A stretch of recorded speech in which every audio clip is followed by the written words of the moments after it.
good people. Welcome to another purpose-filled episode of Lessons for the Journey.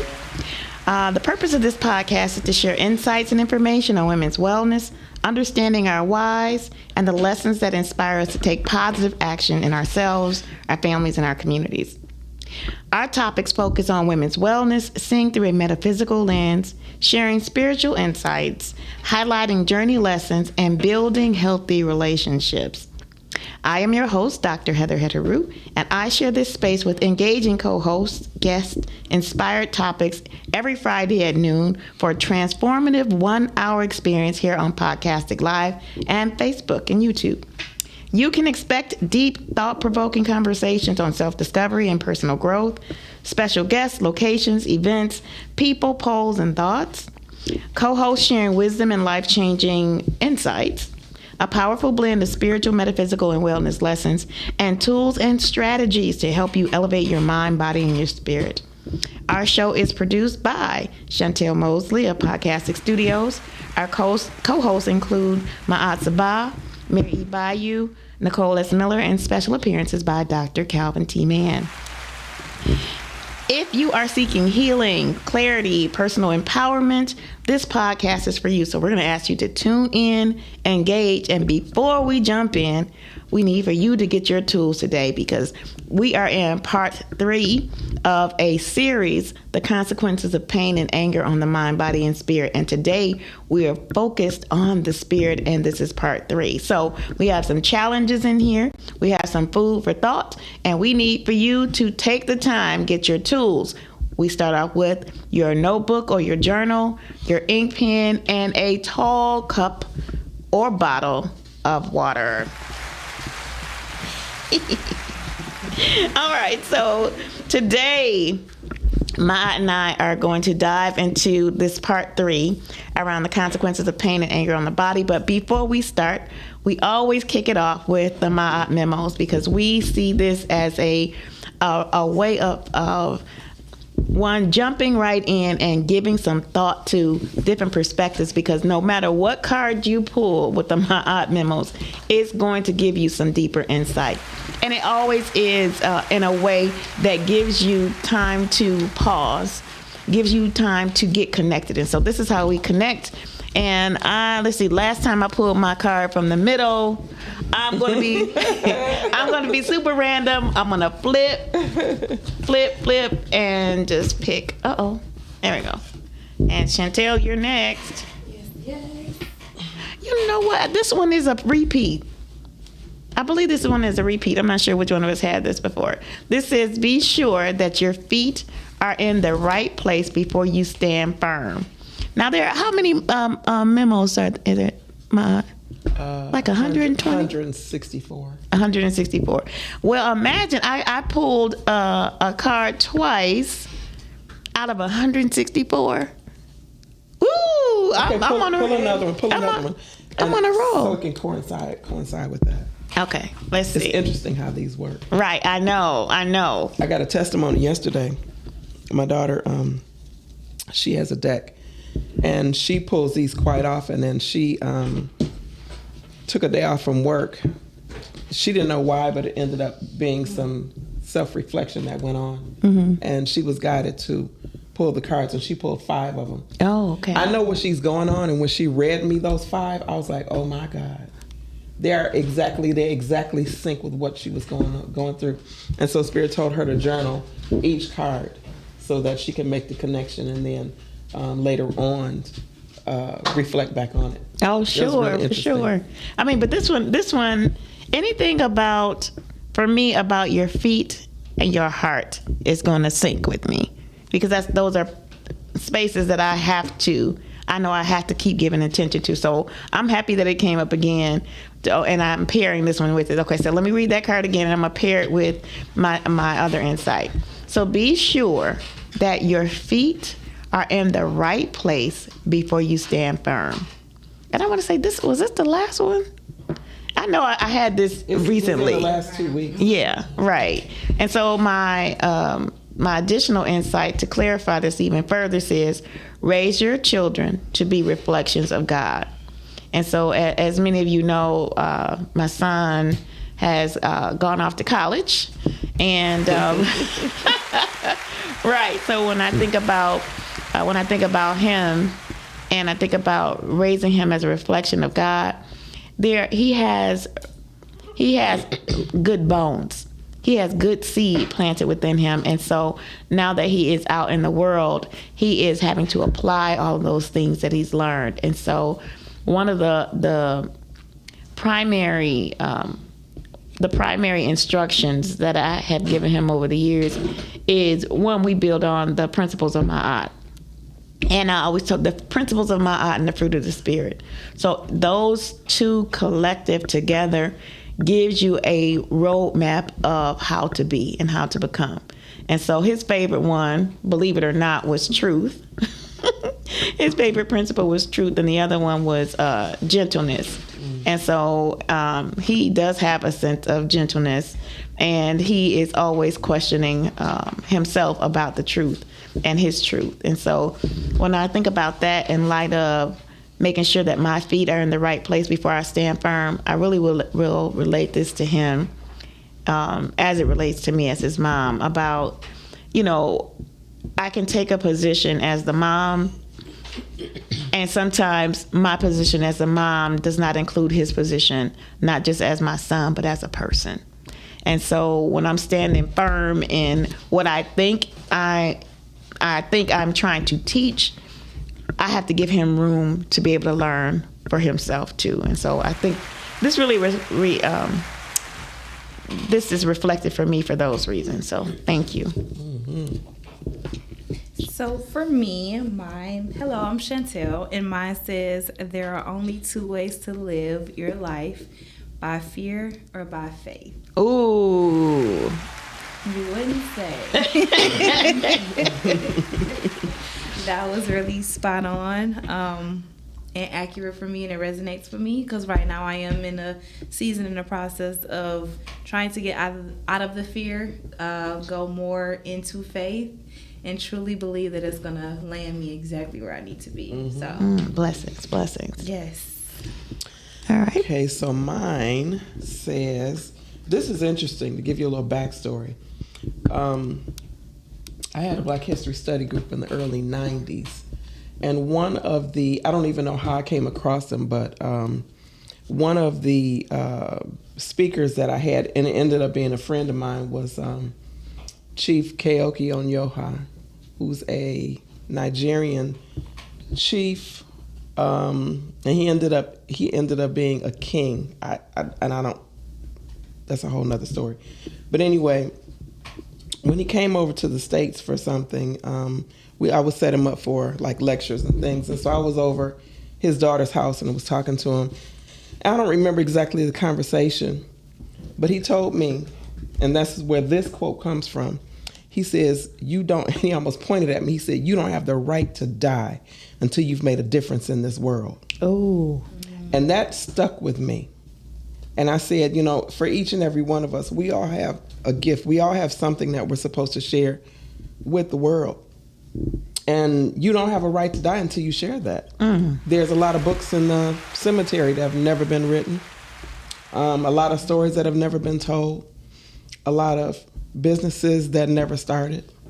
And you don't know what, had you done it, you don't know how many lives you could have touched. I was thinking, earlier this week, when I say I started the study group, the reason I started the study group is I was reading a Bible that my mom has that is, all of the people in the Bible are Black. Never seen anything like that before coming up, of course.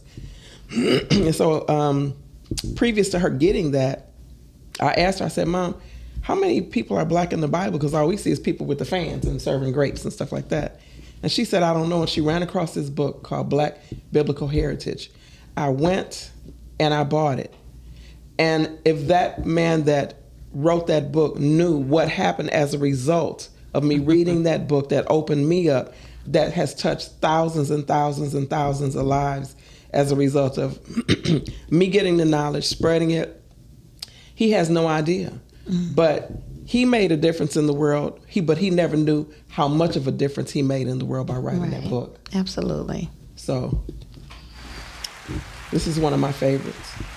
That's awesome. Can we play our commercial? We're gonna sing. Play what? The commercial. Oh.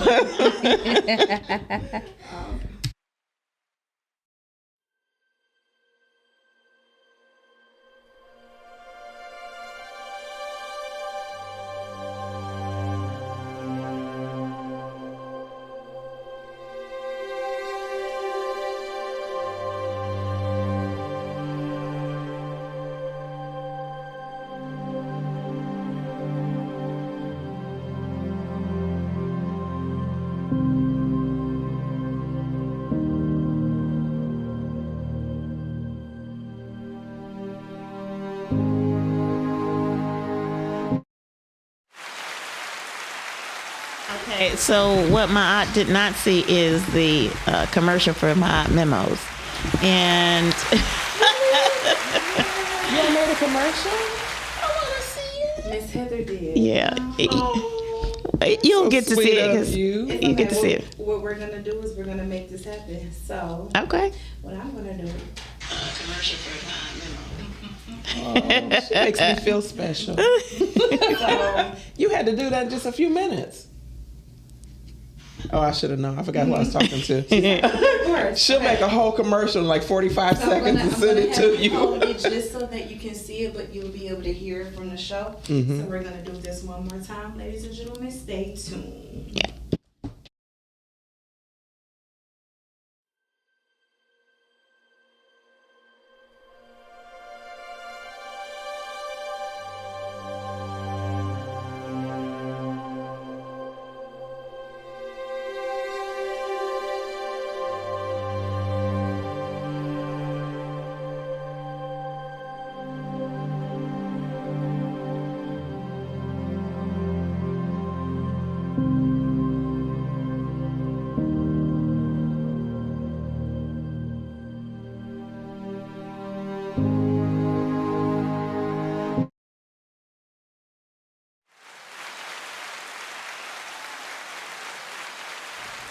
I love it. I love it. I love it. I'm gonna have to hire you. I tell you.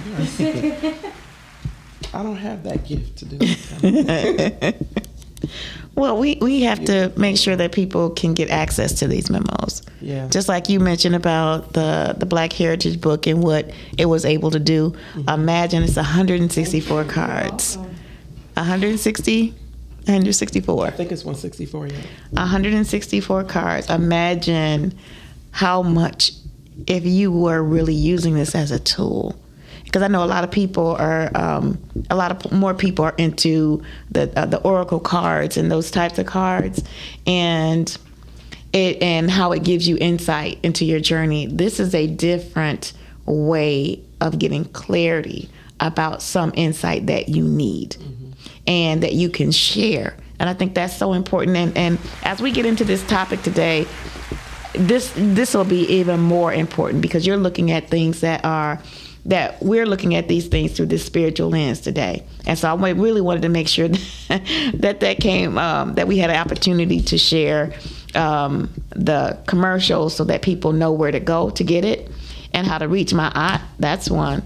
But also how to apply the knowledge that has been given to you and the hands that have also touched that message. And that is really important and part of the tools that we use in terms of how we are able to align ourselves and gain balance. So Yes, and then Miss Sanaa, she said that she is going to order her memos right away. oh, blessings. Yes, And I know Sanaa has some cards too, so that's awesome. yes. All right, so we're going to jump right into our topic. So again, this is part 3, Lessons for the Journey, the Consequences of Pain and Anger on the Mind, Body, and Spirit. And today's focus is on the spirit. So there is a higher spiritual, energetic, and cosmic dimension to our pain and anger. Pain and anger are not just emotions. They are energetic entities that inhibit and the subtle energy body and unseen layers of our being that connect us to the divine, to one another, and to the universe itself. When a woman carries unresolved anger, hear this please, when she carries unresolved anger, it disturbs the flow of her energy and creates blockages and or delays in her spiritual current. What we often forget and or don't realize is that this interference is not just confined to her alone. It sends ripples into her relationships, her environment, and even the universal frequency that sustains creation. So we think that things are just about us, and that it's not going to affect anybody else. That is one untruth that we have to uncover, because if we keep thinking that we're separate and that it doesn't affect anybody else, we can continue the same habits and not change those habits to launch us into alignment. And our goal is to be in alignment. So pain and anger as energetic beings in the subtle energy body. And I really wanted my aunt to talk a lot more about this, because this is part of her wheelhouse as well. Every word spoken in anger reverberates like a stone thrown in still waters, distorting harmony, breaking peace, and setting off vibrations that echo far beyond the moment. In this sense, unaddressed anger and chronic pain are not merely personal struggles. They disrupt the balance of God's universal laws that govern reciprocity, harmony, and the sanctity of creation itself. Many of these principles, like I mentioned earlier, are found in the principles of Ma'at. God designed women with sacred rhythms that mirror the cosmos. Her cycle reflects the waxing and waning of the moon, the ebb and flow of the tides, the rise and setting of the sun.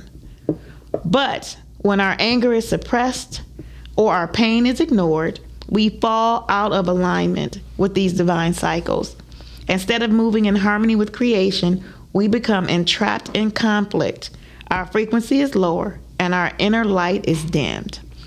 So as you think about some of these statements, we talked about how it breaks harmony, how it is how it affects the universal cosmic laws and the subtle energy body. So as you think about pain and anger in this way, in this light, what insights do you offer to women to remind us how important and powerful we are in this process?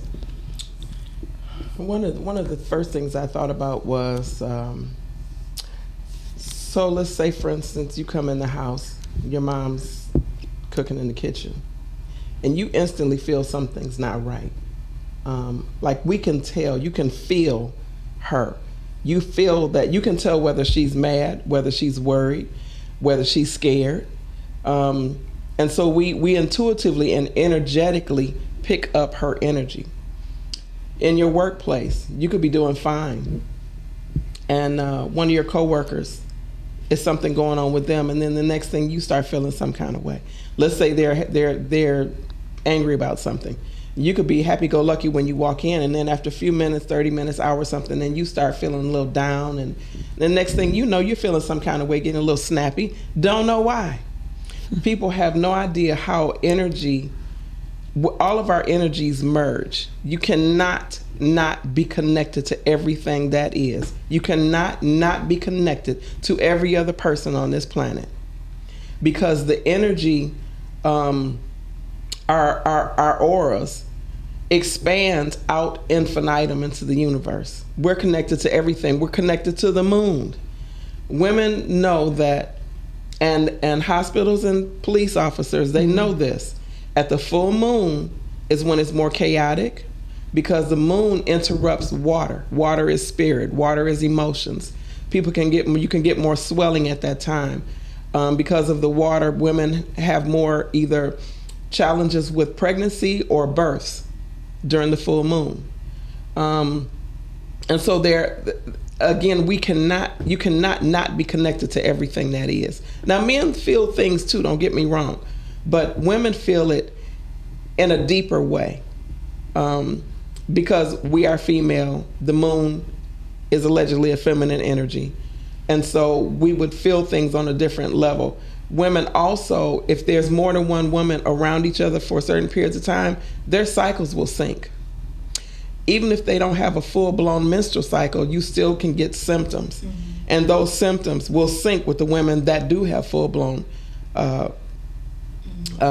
symptoms. So this is deeper than we realize. And if you do a little research to really understand the nature of a woman, if you really understand the body, what the body does, if you study energy, because everything is energy. If you study energy, you can see how powerful this is, and then you'll be more conscious of what you do, where you go, what you eat, what you read, what you think. Everything works synergistic to each other. And when you talk about the spiritual laws, the law of attraction was the law that people started to become more infatuated. Yeah. I mean, and that's the law of attraction. There's a movie called The Secret that came out some years ago. Excellent. I suggest that you look at it. It is available on YouTube too. It's called The Secret, and it does talk about some of these spiritual laws, and they focus mostly on the law of attraction, which is fine. It's great, but the one that's more important than that is the law of thought. And the Bible says, "As a man thinketh, so shall he be," which reflects this law that you magnetize to you, according to the law of attraction, what you think, positive or negative. Let's say, and what you focus your energies on with intent. And the more intently that you think about it, the faster that it's going to manifest and show up in your physical reality. So if you're thinking really negative, negativity is going to find you because of the way you think. It's a perfect example of something in the something that everybody can relate to. Let's say you like candy apple red cars, and you be like, I want a candy apple red Charger. And then you keep thinking about it, and then next thing you see one in the magazine. You keep thinking about it because now you see it in the magazine, so now you want even more. Then you see it on the street, and you see it, so you're thinking about it even more. And then next thing you know, you're starting to see candy apple red Chargers everywhere where you didn't see it before. That's not a coincidence. You magnetize to you what you intently think, positive or negative. Now, if you, let's say, for instance, you wanna, let's say that they got this $1 billion lottery now, and I want to hit the lottery. Okay, well, part of you is very intent on getting money and hitting this lottery, but unconsciously, which is still a thought, unconsciously you're thinking that, no, I'm not going to get it. Somebody else will get it before I will. Okay, so that thought supersedes the thought and the desire about you winning that lottery. So it's the second thought. If you want to be in a relationship, but unconsciously you're not feeling worthy of the relationship that you desire, guess what? You're not going to get the relationship that you desire because unconsciously you don't believe that you deserve it, or you don't believe that it's out there or that it's available. So understanding and monitoring and trying to be cautious of what we think. Yes. And more importantly, why you think what you think. That's a subject that's a whole nother conversation. Right. Ways of being. Mm-hmm. That's what my cousin always shares with me about ways of being. And so as we, but did you have something else you wanted to add? Go ahead. Okay. So a spiritual religious text, I'm glad you mentioned that, remind us of this truth. So these are a few of the scriptures that support that. The first one is, for God is not a God of confusion, but of peace. And that's from 1 Corinthians 14:33. When we harbor rage, bitterness, and resentment, we shift from the divine resonance into disharmony, effectively stepping outside of the covering of peace that God has ordained for us. Number 2, anger may feel like power, but it is an earthly and demonic counterfeit. Coming from James 3:15, it says that siphons energy from the spirit and clouds the clarity of the soul. And 3, it says, scriptures warn, be angry and sin not. Let not the sun go down upon your wrath, neither give place to the devil. And that's from Ephesians 4:26-27. Every day that anger is nurtured instead of released, it grows into a spiritual entity that feeds on the woman's life force, lowering her vibration and tethering her to cycles of chaos. When I was doing research on this topic, and I said, I need to look at this from a religious perspective. So what are some of the scriptures that speak to anger and pain? And these are the ones, or a few of them that came up. It was a whole bunch of them. But these were some that I thought maybe people have heard before, but I wanted to give you another context to see them. because when I was meditating on this, my insights said that we are not seeing pain and anger as entities. Like if you gave it a personality, when does it show up? Why does it show up? And it's just like somebody who came uninvited to a party, right? What do you do? Do you ask them to leave? Do you just kind of, and most people, depending on if they're causing chaos at the party, you may escort them out, right? But we don't seem to do that when pain and anger set up shop. And we start to adjust our way of being to the pain or the anger, as opposed to unpacking why they even showed up and how did they get the invitation. When did I invite you in here? Pain, because pain is an indicator, right? We had to have something so strong to get our attention that it became a manifestation, physical manifestation called pain. And what are you getting my attention for? And the same thing for anger. Why am I angry? What series of events happened to cause the anger? And this is and when we talk about and speak to universal cosmic law, we're not talking about judgment, good, bad, right, or wrong. We're not talking about judgment. We're talking about reaction. We're talking about what is a series of events that have caused us to take another step forward. This is about stepping forward. Pain and anger is about stepping forward, not stepping back. And if we don't keep that in mind when they show up, we don't have the tools or the mindset to shift or address what is really at stake. And I think that's a really important piece of why there are consequences, right? There are consequences to holding on to those things, to those uninvited guests. And we're talking about how it affects your spirit now. And when we talk about spirit in this way, we're talking about it's not just about you.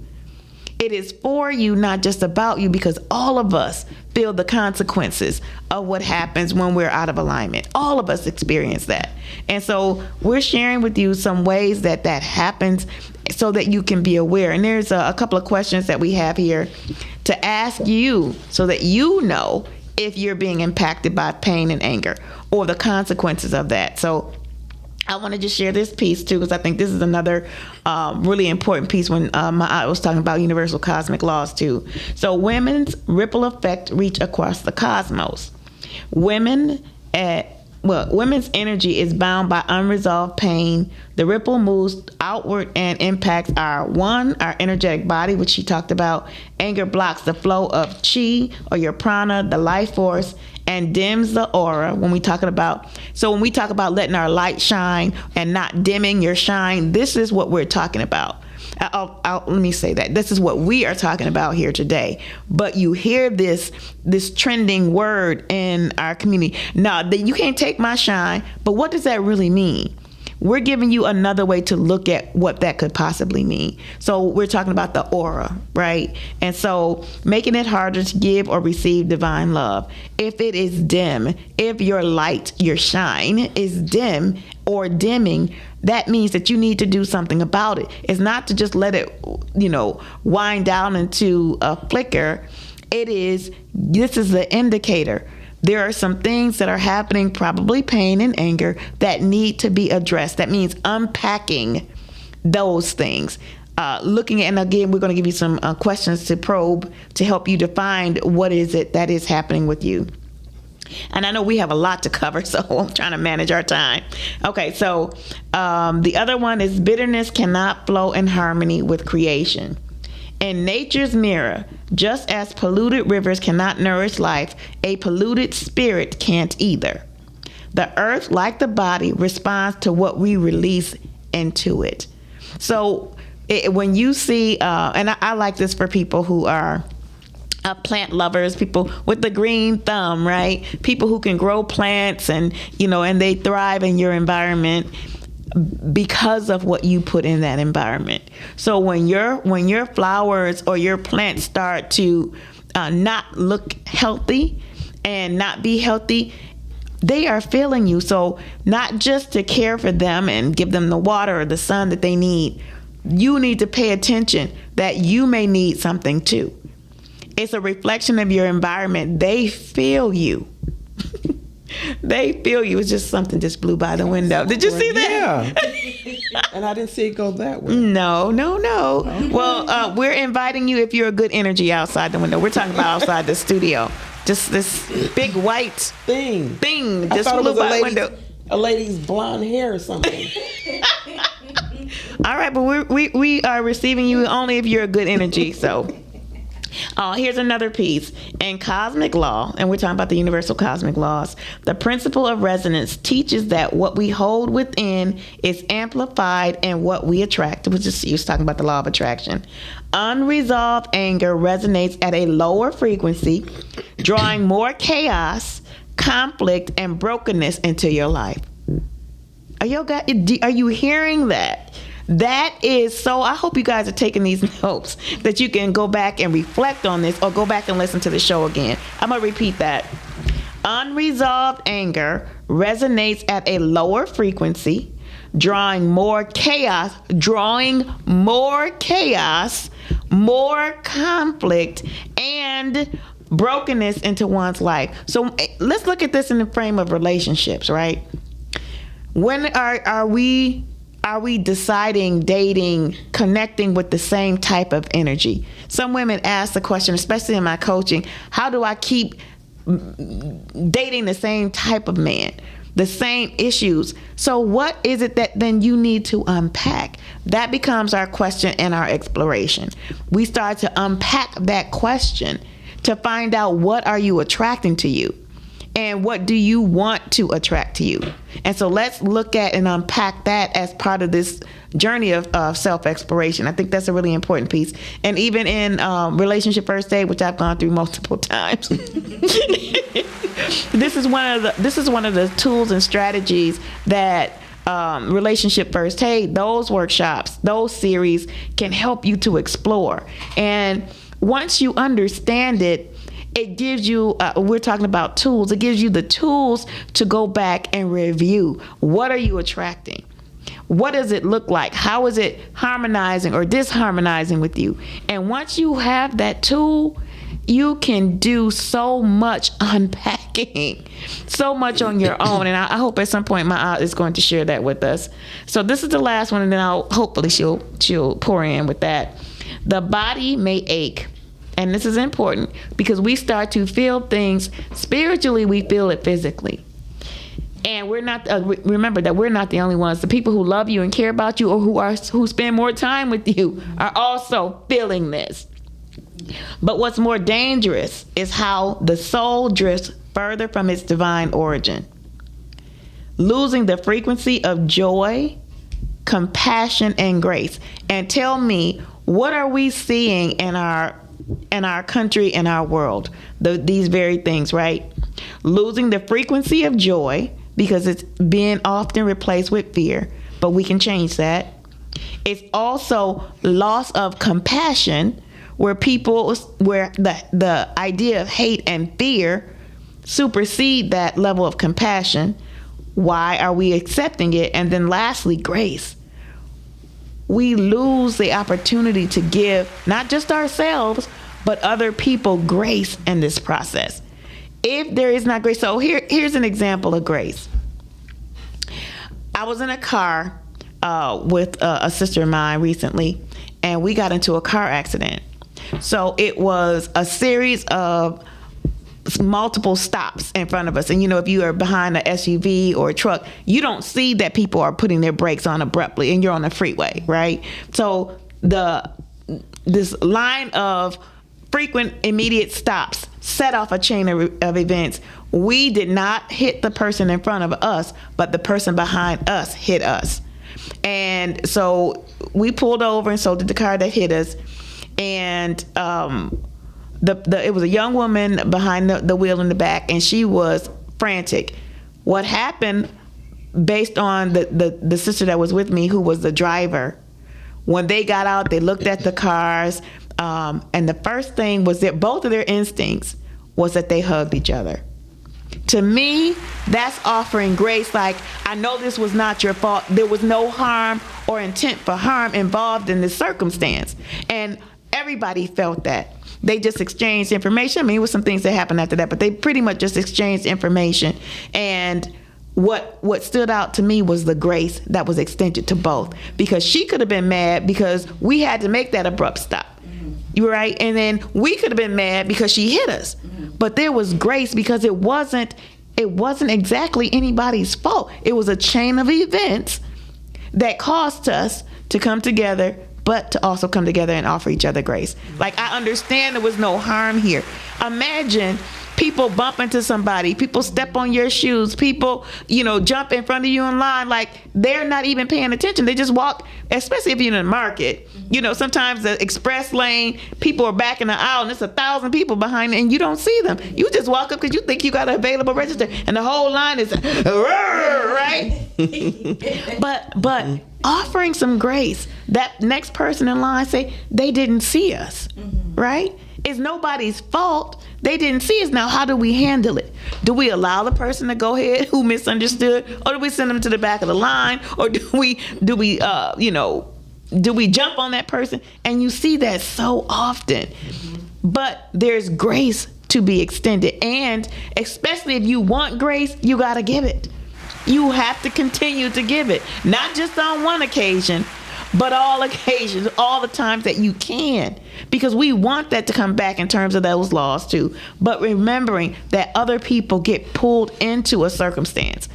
Okay, this is this one last phenomenon I want to bring up, and I'm going to pitch it back to my eye. When kids get into a fight, right? What happens? They start to circle the kids. Now they're videotaping the violence that's happening. What is happening?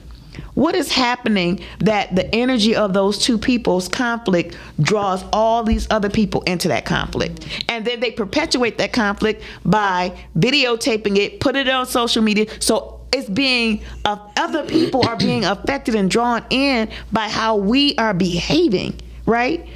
That is the most, I want to call it sick and psycho to me, but it is a misrepresentation of who we are supposed to be. Instead of creating a circle of peace around these two people to get them to offer each other some grace, that's not what we do. We continue to feed and multiply that chaos.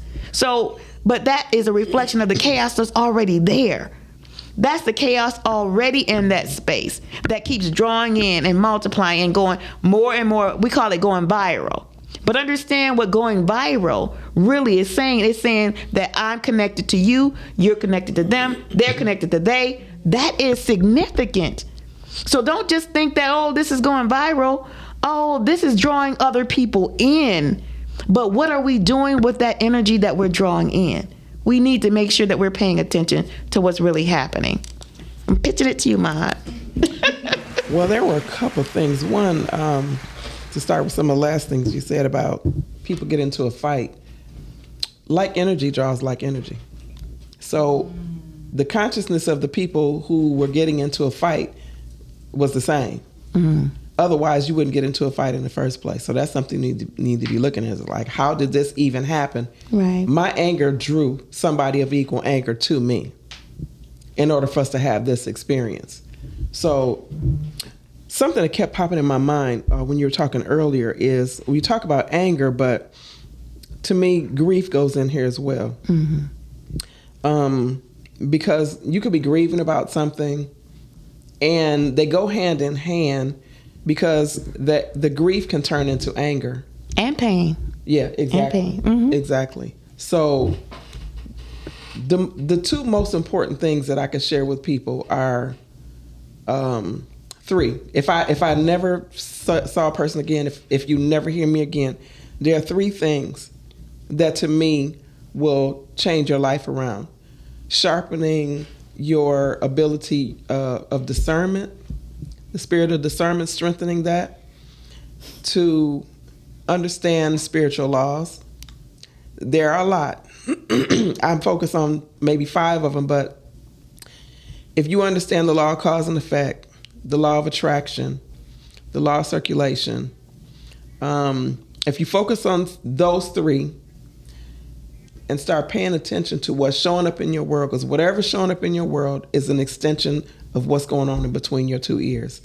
And the third thing is self-analysis. At the end of the day, or if you run into a situation, ask yourself, how did this happen? If I got into a fight, what is it in me that's drawing this experience to me? Mm-hmm. You're not a victim, you're a magnet. So if things are going well, that's a reflection of what's going on in me. If people are drawn to you, they just want to be in your space. They just, I just love her. I just love her energy. That's a reflection of what's going on in you. If people look side-eyed when you walk in the door, you call them, okay, girl, I'll talk to you later. Her even want to get off the phone. That's a reflection of what's going on in you. So your daily experiences will show you what what you have going on between your two ears and in your heart. So examining yourself, your experiences every day. I'm not a great journaler. I know you love to journal. I'm not a great journaler, but I will go and stop and reflect in my mind about what's going on and do a step-by-step. I call it A through Z, and see what's going on. And not for the fact that it happened. Why did it happen? Why did somebody cuss me out? Because I cussed somebody out, either with my mouth or in my mind. Why did somebody hug me? Because they feel that love that I have in me. So whatever I have going on in me is what's going to show up in my world. So every day you sit down and be like, okay, what showed up in my world and what didn't show up? What's showing up more consistently? I'm having more positive experiences, which is saying you're doing some inner work. You're doing some self-analysis. You're doing some reflection. You're working on you, because at the end of the day, everywhere you go, there you go. So as it relates to the pain, the physical pain is the last manifestation of what's going on with you spiritually. It's not body, mind, and spirit. It's spirit, mind, body, in that order. When things going on in the spirit realm, the physical realm is the last manifestation that we can see, touch, feel, hear, smell, and so on. But it goes on in the spiritual realm first, and then it'll be in the mental and emotional realm. And if we don't get it then the last effort that your soul has to get your attention is physically. So let's say, for instance, let's see. So let's say you start having skin issues. And your skin, if in any eruptions in the skin, is really telling you one of the things is about detox. But your skin and your face is a reflection of how the world and society sees you. But it's also a reflection of how you see yourself. So maybe unconsciously you're saying you're ugly, you're this, you're that. Maybe that's some chatter that you heard coming up, or what your little buddies told you when you were younger. Oh, you're ugly, you're stupid, you're this, you're that. And so then you start having issues with your skin.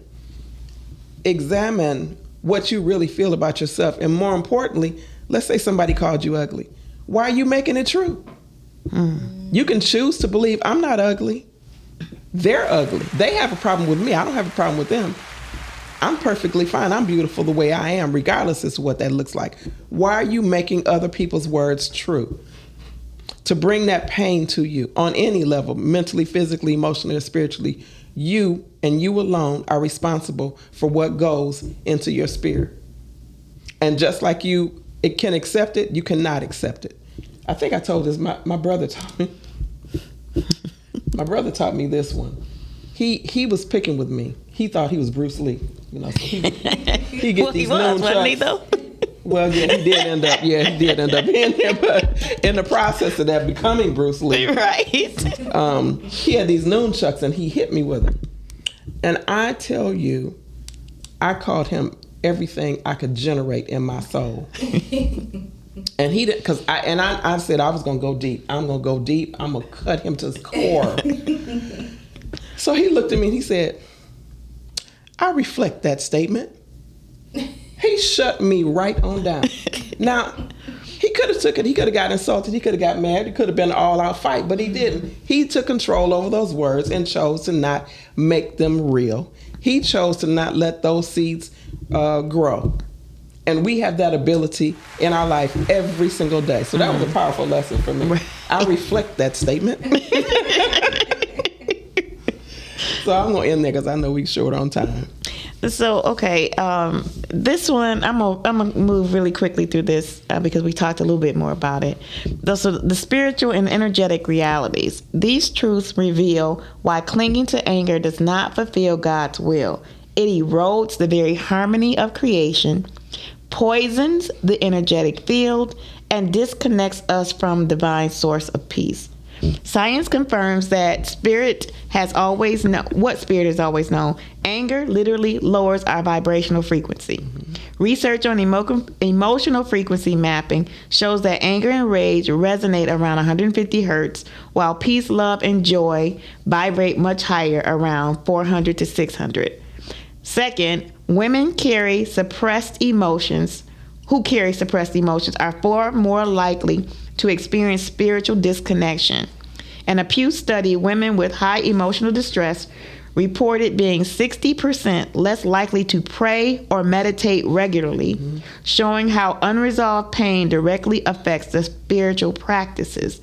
And third, women become toxic. Just as trees release toxins when under stress, humans release stress hormones that alter not only the body, but the environment around them. Anger quite literally changes the air in the room. And so when you walk into a space and it's heavy, it's heavy for whatever the reasons, you feel it and it's not yours, but you walked into it.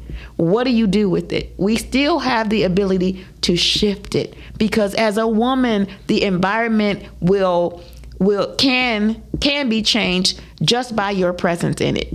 And I think that's so important for us to remember that there is so much more power in us than outside of us. But together is one of the reasons why when women come together, the synergy can literally change time. Is this true?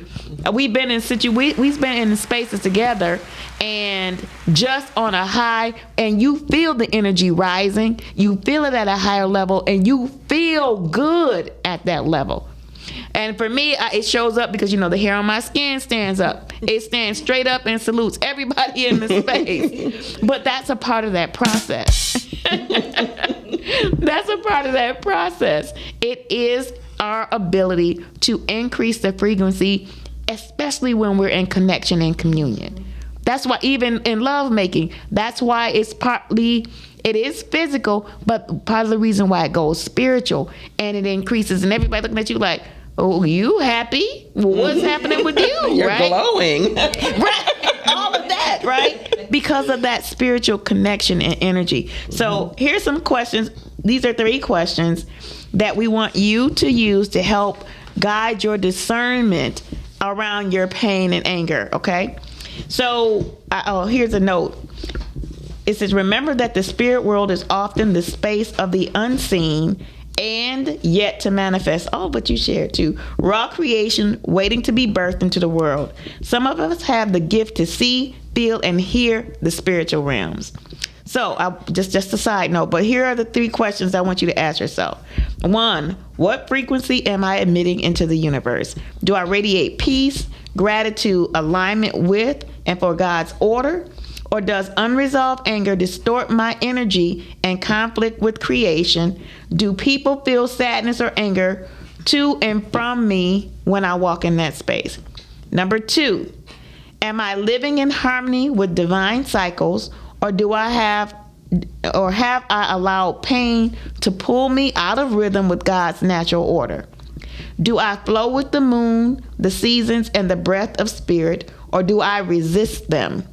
Weighed down by wounds, attitudes, mindsets, and habits I refuse to release.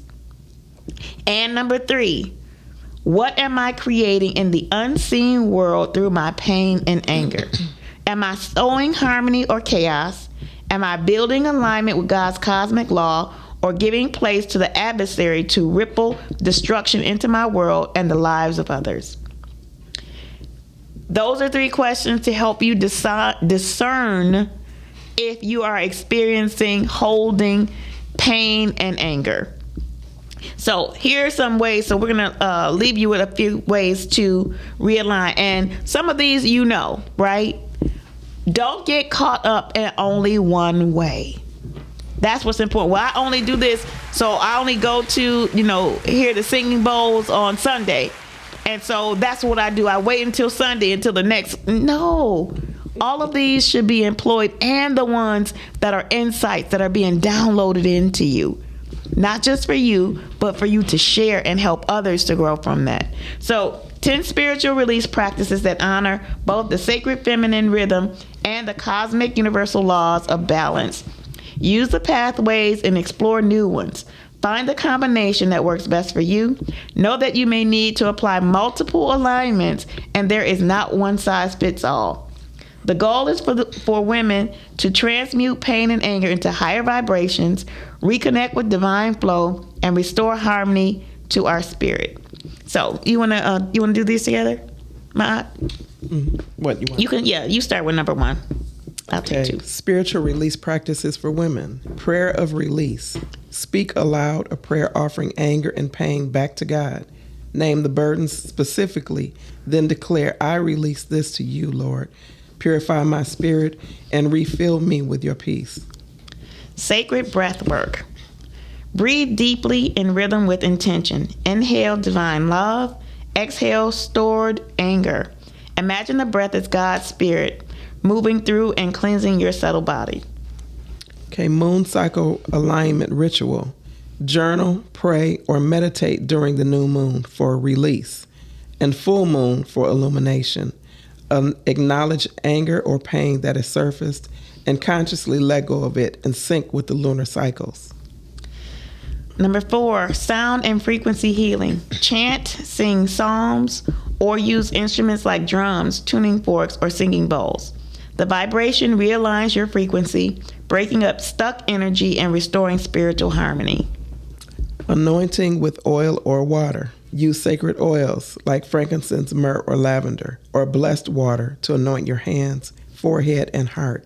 Speak affirmations of cleansing and release as you anoint yourself. Number 6, sacred movement. Dance or walk prayer. Dance freely, sway or walk in nature while speaking affirmations. Release the pain into movement, allowing the body to express what words cannot. Nature immersion for transference. Go to a river, forest, or garden. Place your hands on a tree or into flowing water. Speak your pain into creation and allow the earth to absorb and transform it. Scripture meditation with visualization. Meditate on verses about release. Here are a few of them. Ephesians 4:31-32. Psalms 55 and 22. Visualize chains breaking, heaviness dissolving, or light washing away the residue of anger. Sacred fire release ceremony. Write down your pain and anger on paper. Pray over it, then safely burn it in fire as a symbolic act of surrendering it to divine transformation.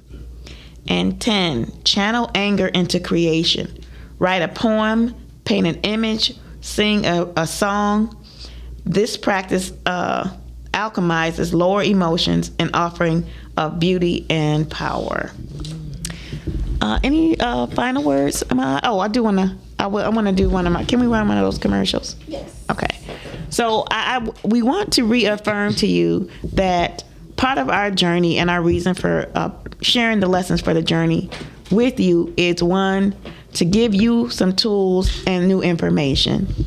And secondly, to help you to know that we are a part of your source. We are here in the community and have been placed in the same season with you, in some proximity to you, so that we can help you guide and navigate this journey that we're on. So we have some experiences and have been given some gifts to be able to do this. This is why we make it public and available, to help you be your very best self and who you're called to be, because we need this energy alignment. There's so many things that are happening. Over 350,000 women, Black women in particular, were released in this last month. That's a huge impact to women, to children, to their environment, to the workplace that they belong to, that they poured into. There is a lot that is happening. This alignment is really important. This is not a stand on the sidelines piece. This is getting into alignment. This is doing what you've been called to do. And some people are stuck because you can't see past the pain, you can't see past the grief, and you don't know where to start. This is what we do. This is why we share this season with you. I'm a personal change coach. I do workshops. I do trainings. We're launching a book club. And we have the Women's Summit coming up October the 18th, Saturday, October the 18th. So save that date. Also, we have a new She Can Too movement. This is an energetic movement. Messaging is very important in this day. The visualization, when you see the word She Can Too, it's speaking to you. Not just the outer you, but the inner you. We need this energetic movement. We need, as women, to get aligned because we are where the difference is being made. We are the change that we've been waiting for. And we affect our environment. From our words, from our thoughts, from our actions, we must align. We must align so that we can heal the spaces that really need us. We can heal what's happening in our children. We can heal what's happening in our men. We can restore our families, culture, and community. And so it's one of the reasons why if you have to start with the Ma'at memos, she has books, I have books. We are here to plant these seeds and to help guide you through this journey. So we're going to see a couple more commercials. If you can put in our She Can Too movement for those who haven't seen it yet. And then we're going to come back so you'll know how to reach us. Thanks. We have a great producer, just so you know.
She tells all of her children that they must solve problems.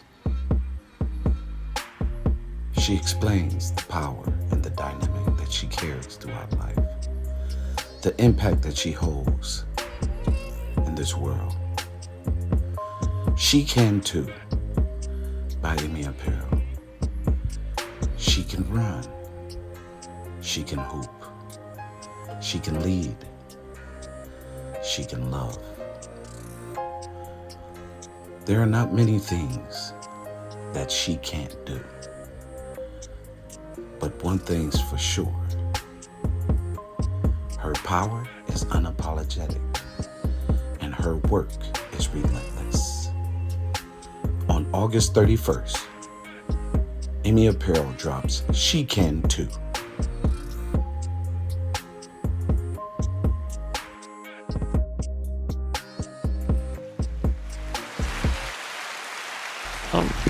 Awesome. So, Ma'at, tell our listeners where they can find you and how they can get connected. All right, you can email me at relationshipfirstaid@yahoo. The website is relationshipfirstaid.com. Facebook, Relationship First Aid. Instagram, Relationship First Aid. And just give a quick listing of some of the things, the services and products that you offer. So for products, I do all spiritual items. So incense, crystals, sage sticks, burners, all of that. I have 4 decks of cards, the Ma'at memos that we did today. I have a 3-deck set called Shared Intimacies, and those are for people who are icebreaker questions, those who are entering into a relationship, and those who are either in a permanent or seeking permanent relationships. These are questions that you ask each other. I have the tie that binds. Those are questions from parent to child to get to know you. And then I have me, myself, and I. Are those questions you ask yourself? So, and then I have a book called Alcohol or Spit. And I know the titles of my books are different, but that one is about telling the truth to yourself and to others. Thank you. And how do they get into the Relationship First Aid workshop and series? Email me at relationshipfirstaid@yahoo.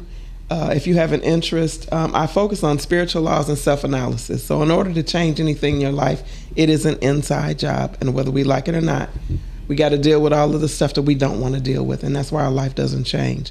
When you start to release all of that and start to really deal with some inner truth about yourself and get into a space of self-love, that will reflect outside. So when your outer world is changing, you know your inner world is changing. Thank you. And you can reach me at first by phone at 313-759-7855. Again, that's 313-759-7855. And just to remember that we are not limited to local. We will travel. And so if you know sisters in other states, other cities that you believe can benefit from what we offer, let us know. Let's connect. And if you want to be a guest on Lessons for the Journey, please again reach out at 313-759-7855. And you can always visit my website at yourinspiredjourney.com. And you can find me on our social medias. That's on Facebook and Instagram. And you can find me under Dr. Hetheru on YouTube, Personal Change Coach. Thank you for sharing time with us today and for walking with us through this 3-part series, which you can find on my YouTube page too. You can find it and you can find video clips and some of the lessons for the journey. And so we look forward to today. Oh, before we go, I want you to also recognize and remember that Chantel Mosley, our producer, also has her own podcast. And can you please give a quick shout out about that and what your podcast is like and when to find it? Yes, so my podcast is called One Step Closer. You can find it every Thursday at 1 p.m. on Podcasting Network, and it is about being able to open up and share about different testimonies that God has brought you through to allow healing for not only myself but others and then the listeners. Thank you. So, which is super, super important, and it's such a powerful show because she is a powerful woman. Thank you. So she also, she hasn't said this yet, but she is also being positioned so that she can help you navigate your message. And so stay tuned. October is going to be an amazing month for so many reasons. The Oscars are showing up on October 3rd. There's a lot happening in our world. So don't be dissuaded by all the negative things that you see, because it's our energy that's going to flip it and take it to what it's supposed to be. And I want to tell you today, before we go, stay clear. Take good care.